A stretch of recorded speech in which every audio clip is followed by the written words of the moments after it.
여러분 안녕하셨습니까? 우리가 이제 요한복음 20장을 중심으로 이 부활에 관해서 저희들이 이제 세 번째 시간을 갖고 있습니다. 저도 이 요한복음 20장과 그리고 고린도전서 15장을 공부하면서 부활이라고 하는 것이 나에게 얼마나 많은 유익과 제 삶에 어떤 변화를 주는지를 제가 이번에 깊이 생각하면서 많은 유익과 새로운 다짐을 갖게 됐어요. 그래서 오늘은 이제 그렇다면 부활의 의미, 다른 면으로는 부활의 신학이라고 하는데 그 부활이 그렇다면 나에게 그리스도인 각자의 삶에 어떤 변화와 어떤 의미를 주는가, 그것을 가지고 지금부터 2시간 동안 저희들이 함께 이 말씀을 생각해 보도록 하겠습니다. 자, 오늘은 부활의 의미라고 하는 제목으로 요한복음 20장 17절부터 21절에 있는 말씀을 본문으로 말씀을 드리겠습니다. 예수께서 이르시되 나를 만지지 말라. 내가 아직 아버지께로 올라가지 못하였노라.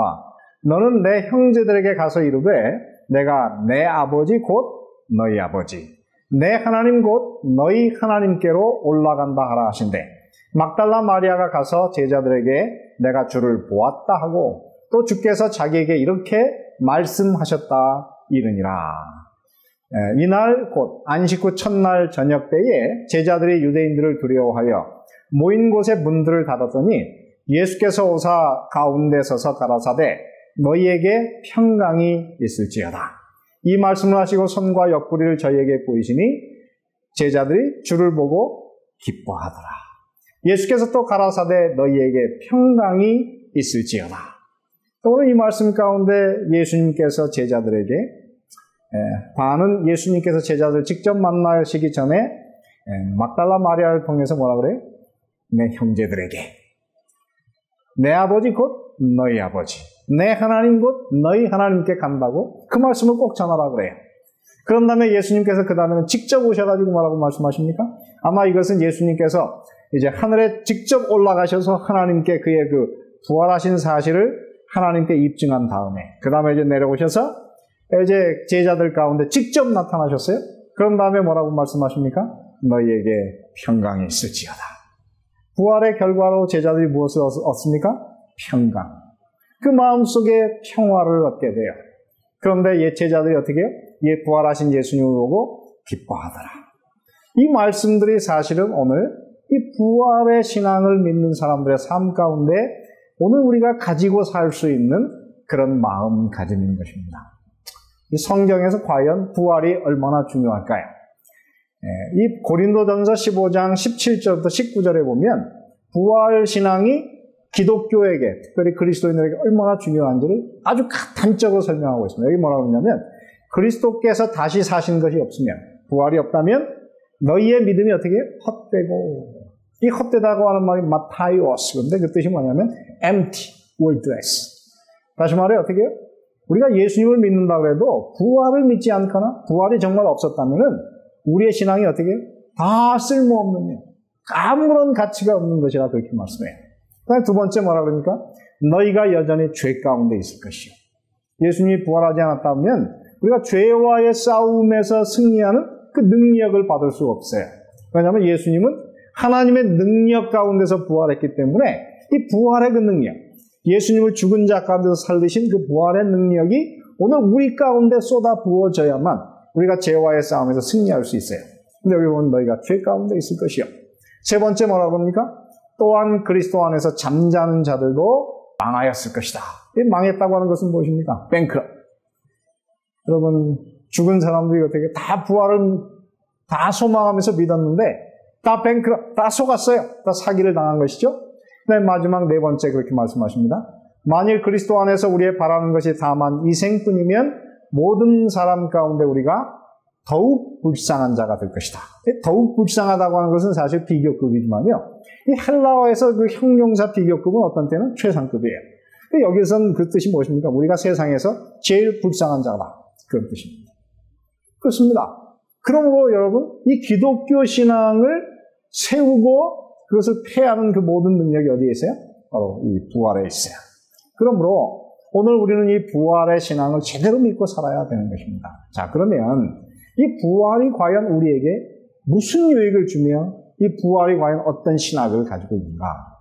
제가 오늘 이것을 간단히 요약을 하겠습니다. 먼저 하기 전에 보면은요, 이게 이제 슈피켈지라고 해서 독일에서 제일 유명한 주간지거든요.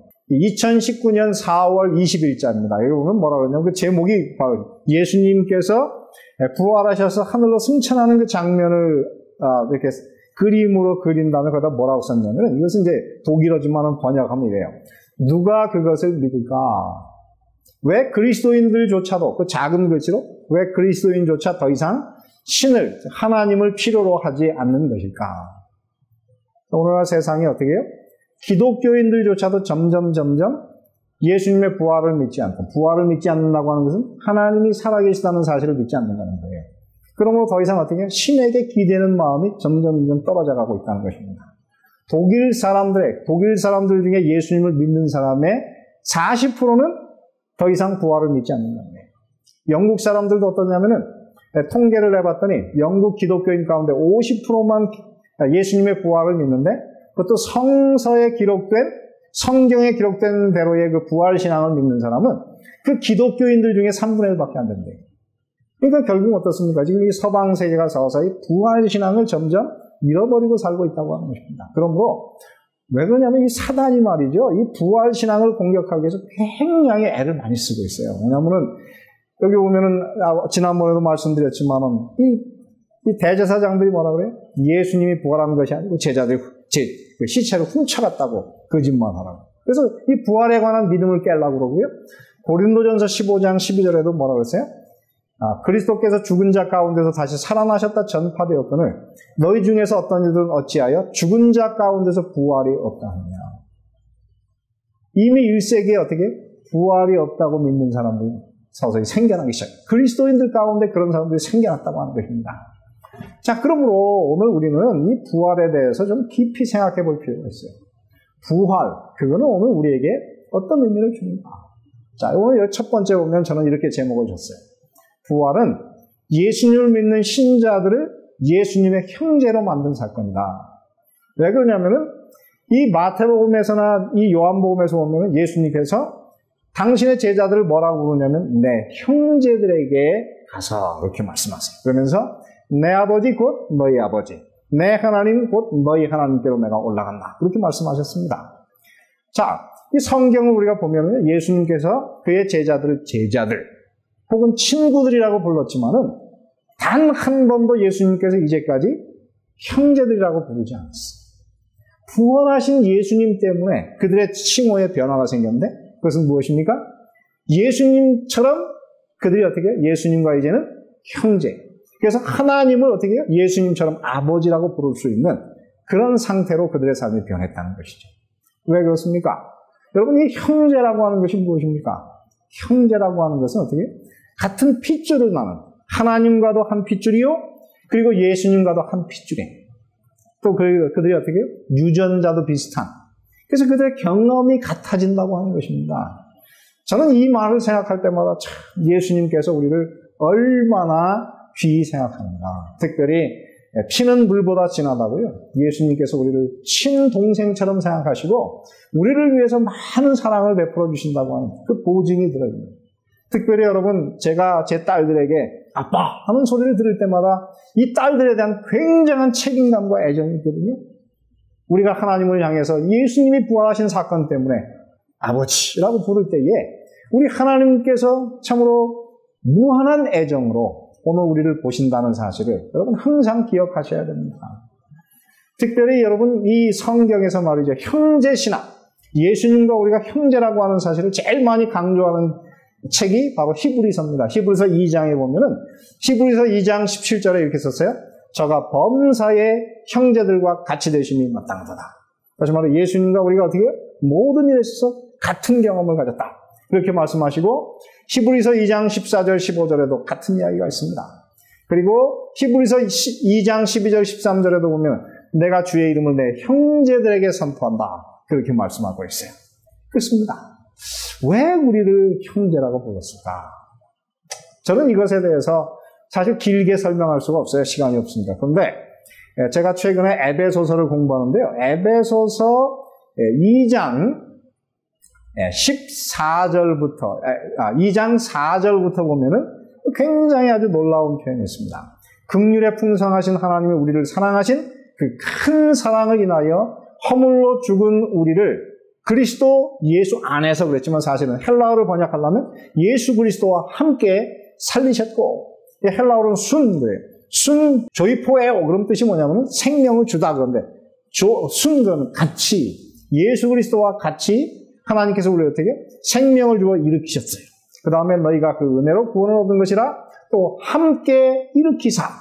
예수님이 부활하실 때 누구도 일어났어요? 믿는 우리도 함께 일으키셨다고요. 그리스도 예수 안에서 함께 하늘에 앉히시니, 그리고 예수님께서 부활하셔서 하늘로 승천하실 때 예수님은 우리도 함께 데려가셔서 하늘에 앉혀주셨다고 하는 것이죠. 여기 3번이나 무엇이 나오냐면 함께 신학이 나옵니다. 그래서 이 로마서 6장에 보면요, 그리스도인들이 예수님을 믿고 거듭나고 침례받고 새 사람이 되는 것을 어떻게 해요? 예수와 함께, 예수와 연합하여, 그렇게 이야기했어요. 그렇습니다. 오늘 그리스도인의 삶 가운데 말이죠, 이 예수님을 믿는 순간, 이 부활의 능력이 우리 가운데 역사해가지고 예수님과 함께 우리가 어떻게 살아나고 부활하고 하늘로 승천해서 하나님 우편에 앉는 그런 놀라운 역사를 경험하게 되는 것입니다. 그래서 이런 이야기를 갖다가 오늘날 그 신학자들이 뭐라고 부르냐면 이렇게 썼어요. 그리스도인들이 변화는 어디에 오는 것이다? 그리스도에 참여하는 것이다. Participation in Christ. 그리스도에 참여함으로 그들의 삶에 변화가 생긴다. 그렇게 말씀하고 있어요. 예수님께 참여하면 어떤 일이 벌어집니까? 하나님의 생명의 능력이 우리 것이 되시죠. 예수님께서 부활하는 그 능력이 내 것이 된다고 하는 것입니다. 저는 이 예수께서 우리에게 준 그 생명이 어떤 생명인가? 그건 죽지 않는 영원한 생명. 아무리 밟아도 밟히지 않는 불굴의 생명을 갖는 것입니다. 저희 집에 말이죠, 제가 작년 그 가을에 이런 저희 뒤뜰의 한쪽에 이런 정말 쓸모없는 그런 나무가 자라기 시작했어요. 벌써 이거 1년만 자르지 않으니까, 안 잘랐더니 벌써 제 키보다 훨씬 큰 그런 나무가 돼가지고, 제가 이거를 가을이 되기 전에 싹 잘라버렸어요. 거의 뿌리 밑에까지 바짝 잘랐는데, 저는 이제 그렇게 끝났는 줄 알았습니다. 근데 겨울이 되어서 비가 내리더니, 그 다음에 봄이 돼가지고 제가 저희 뒤뜰을 자세히 봤더니, 그 자리에서는 나무가 자라지 않는데, 여러 군데서 똑같은 새끼나무가 여기저기서 계속 자라기 시작하는 것입니다. 왜 그럴까? 그랬더니 제가 연구해봤더니 이 가시나무들은요, 얼마나 생명력이 강한지 위로 못 자라게 하면 뿌리가 쭉쭉쭉 뻗어나가가지고 여러 군데 새끼를 친다는 거예요. 제가 이것을 보면서 뭘 느꼈냐면, 아하, 예수께서 우리에게 주신 생명이 무엇인가? 세상 사람들이 우리를 참으로 죽음에 이르게 해도, 우리를 순교에 이르게 해도 예수님의 생명은 거기서 끝나지 않고 우리의 순교를 바라보는 사람들이 예수님을 믿어가지고 한 사람이 죽으면 세 사람이 그리스도인이 되는 그 놀라운 생명력이 바로 이 그리스도의 신앙 안에 있는 것입니다. 여러분은 혹시 우리 한국 스포츠 역사에서 가장 위대한 그런 일을 이룬 때를 혹시 기억하십니까? 그것이 바로 2002년에 한국에서 월드컵이 열렸을 때입니다. 그때 이제 한국에서 어떻게 했냐면 그 첫 게임이 폴란드하고 한 게임인데요. 그때 폴란드가 사실은 예선에서 독일 다음으로 두 번째로 통과한 아주 강팀이었는데 이 팀하고 첫 번째 붙는 게임이에요. 우리가 어떻게 이길 수 있습니까? 거의 희망이 없었는데 그때 전반전에는 황선홍, 노장인 황선홍, 후반전에는 유상철 선수가 한 골씩 넣어가지고 월드컵 48년 역사상 첫 승을 거뒀대요. 그런데 이게 얼마나 사람들에게 참 큰 희망과 용기를 줬는지 그 다음부터 사람들이 어떻게 카드 섹션을 하는데 그거 그냥 꿈은 이루어진다. 그래서 그 사진을 찍은 다음에 한국의 스포츠 역사를 바꾼 황선홍과 유상철 선수를 사진하다 딱 넣어가지고 한국의 희망, 한국을 변화시킨 그런 이야기로 이게 딱 됐어요.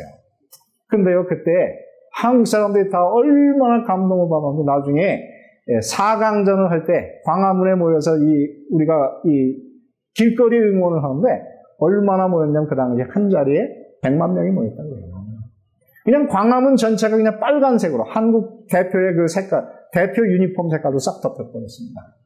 그러면서 제가 한 글을 봤더니 뭐라고 하냐면 그때가 그립다. 저는 이 글을 보면서 무엇을 느낍니까? 생명, 살아있다. 정말 하나님께서 우리에게 주신 이 생명이라고 하는 것은 우리 속에 들어오면은 이런 위대한 역사를 이룬다는 것입니다. 그러므로 오늘 우리는 바로 예수의 형제되어 이 생명을 가진, 이 놀라운 특권을 가진 사실을 항상 여러분의 삶에 기억하시면서 그리스도 안에서 이 뜨거운 생명 안에서 승리하시는 그런 그리스도인들 되시기를 바라고 오늘 말씀을 마치겠습니다.